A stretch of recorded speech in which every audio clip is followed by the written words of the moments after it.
On Excel lab number 1, the easiest way to break apart the last name, first name, and middle names, middle initials, is to use the text to columns wizard that's on the data tab. You can see it right here.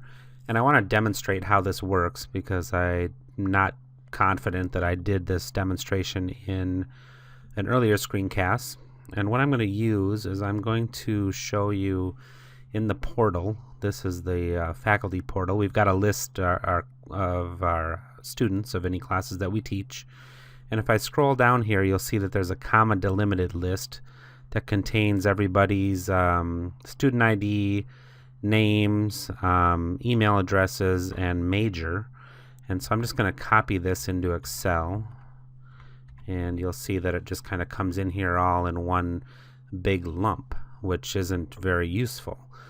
But what I want to do is to split that up into multiple columns so that the student ID goes in one column, the first name in a column, the last name in a column, and so on. So here's where I'll demonstrate to you this text to columns feature. When I do text to columns, you'll see that it asks you if your data is in the format of delimited or if it's fixed width. Fixed width would be if your first column was always 10 digits and your second column was always 7 characters or whatever the case is. Now we don't have fixed widths because everybody's name is a different length. So we'll leave it delimited. And then on the second screen for the wizard, you can see that there are choices here. Now I'm just going to leave it set to comma. I believe tab is often the default, but I'll just leave comma, and you can see it'll show you down here how it's going to split things out.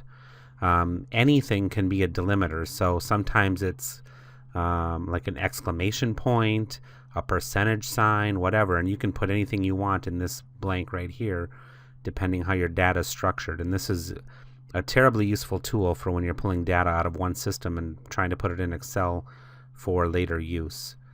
So I'll just click next since ours is only delimited by commas. In the actual assignment, the last name and first name are split by comma, but then you'll want to do this process either a second time, or if you're sure that all the last names don't have spaces in them, you could hit space right now and do it all in one step. But I'm not confident in the assignment that the last names don't have spaces, so you might want to make sure that you have checked that, or else just do it in 2 steps. In one step, you're going to split the last name into a column and everything else in another column, and then on that everything else column, run the wizard again and break it apart by space, because some people have like 2 middle names or 2 middle initials or whatever, and it's going to end up, covering 4 or 5 or maybe even 6 columns total. And by the way, add some columns before you do this or in the actual assignment, or you're going to overwrite some of the data. Here's where you could format things. For example, this number, I want to format that as text, because if I don't, it's going to format it as a number, and I'll lose these leading zeros on many of these student IDs. The leading zeros will go away. If I had dates in here or things like that I wanted to format, I could do that here, but everything else I'm fine leaving it as general. And when I click finish, now you see that everything is in separate columns, and that's much easier than trying to write some function like equals left and then column A and then find a comma and all that jazz to break it apart. Just use the text to columns when your data is delimited, which I would consider the data that's in the Excel lab number 1 for the employees tab to be delimited, because once it's delimited on commas, and then the rest of it's delimited based on spaces. So hopefully this tip helps you out, and that you can use this in other applications as well. It's a very handy tool once you know that it's there and understand where it can be used.